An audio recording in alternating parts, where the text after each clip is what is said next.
Assalamualaikum warahmatullahi wabarakatuh. Shalom, Om Swastiastu, Namo Buddhaya, salam kebajikan, salam sehat bagi kita sekalian. Yang saya hormati Bapak Direktur Jenderal Informasi dan Komunikasi Publik Kominfo serta jajarannya, para narasumber, dan para pemangku jabatan fungsional Pranata Humas di seluruh Indonesia.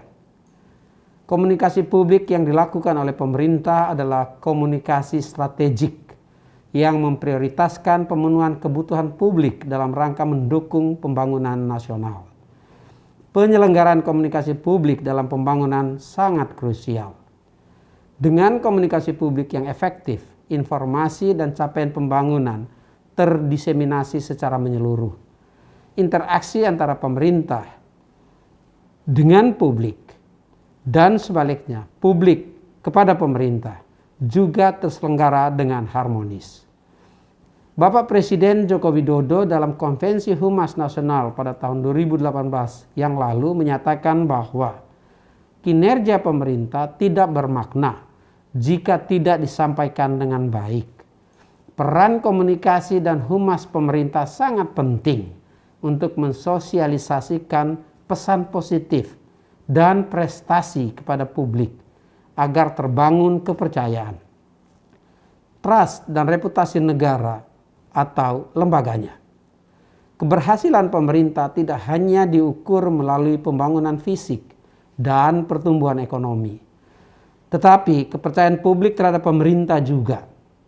Pembangunan fisik dan pertumbuhan ekonomi yang dapat dipahami dan dirasakan oleh publik, itulah yang menumbuhkan keyakinan publik bahwa kita tidak sedang diam saja.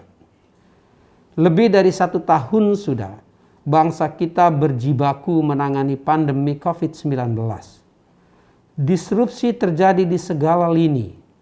Banyak kebijakan dan perubahan yang diberlakukan dan hampir semuanya adalah hal-hal yang baru bagi kita semua. Dan sebagaimana yang terjadi pada umumnya, perubahan memaksa kita keluar dari zona-zona nyaman.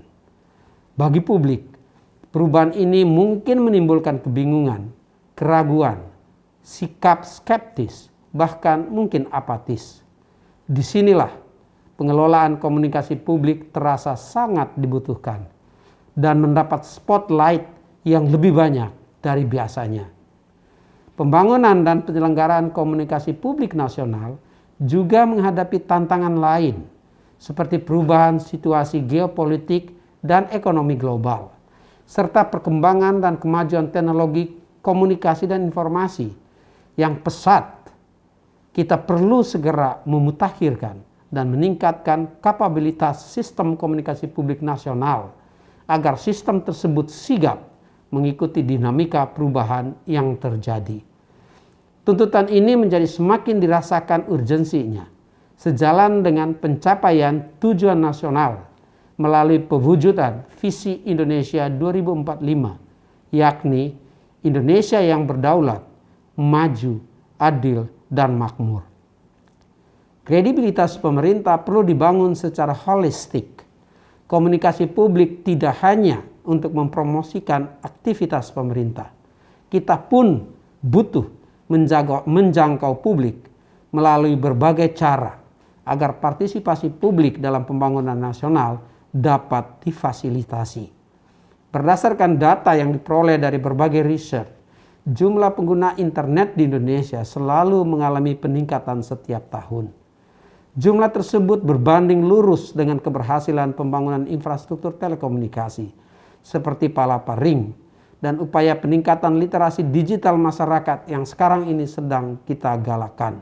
Jumlah pengguna internet dan pengguna media sosial di Indonesia yang terus bertambah tentunya dapat dijadikan sebagai peluang pengembangan komunikasi publik berbasis internet dan pemanfaatan berbagai platform media sosial dalam penyelenggaraan komunikasi publik nasional.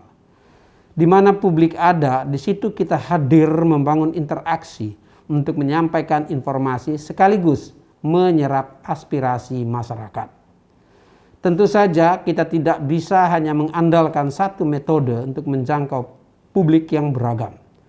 Selain publik di dunia maya, kita juga perlu merangkul berbagai lembaga dan sistem informasi dan komunikasi yang berada di dunia nyata dengan bentuk tradisional atau konvensional seperti pertunjukan rakyat dan forum pertemuan dan musyawarah. Keberadaannya dapat dimanfaatkan sebagai mitra dalam pembangunan dan penyelenggaraan komunikasi publik. Hubungan yang harmonis antar instansi pemerintah dan pemerintah dengan publik membawa dampak yang signifikan dalam pembangunan. Dukungan dari masyarakat dan pemangku kepentingan dapat mengakselerasi proses pengambilan keputusan untuk mengakomodir kepentingan masyarakat yang pada akhirnya berimplikasi pada akuntabilitas, kepercayaan publik terhadap pemerintah, serta kredibilitas pemerintah. Tahun 2020 hingga tahun 2024 merupakan tonggak pertama pembangunan dan penyelenggaraan komunikasi publik sebagaimana tertuang dalam Grand Design Sistem Komunikasi Publik Nasional tahun 2020-2045 yang disusun oleh Kementerian Kominfo. Dalam fase ini, beberapa sasaran harus dicapai oleh seluruh elemen komunikasi publik, termasuk Pranata Humas sebagai sumber daya manusia dalam pengelolaan komunikasi publik, yaitu pertama, pengembangan kapasitas organisasi dan kelembagaan komunikasi publik. Kedua, pengembangan sistem manajemen komunikasi publik.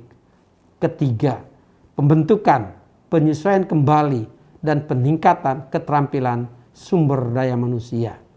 Keempat, pengembangan sistem standarisasi dan sertifikasi sumber daya manusia. Kelima, peningkatan literasi media, literasi data, dan literasi informasi masyarakat sebagai bagian dari publik.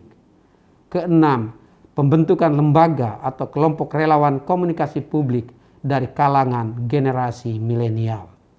Ketujuh, peningkatan peran media tradisional, media konvensional, dan media baru dalam komunikasi publik. Serta kedelapan, peningkatan produksi konten-konten komunikasi publik untuk mendukung keberhasilan 4 pilar pembangunan Indonesia 2045. Rekan-rekan Pranata Humas, ibarat tubuh manusia. Pranata Humas adalah sistem saraf yang mengumpulkan, mengolah, dan mengirimkan informasi ke bagian-bagian tubuh sehingga tubuh dapat bekerja dengan sempurna.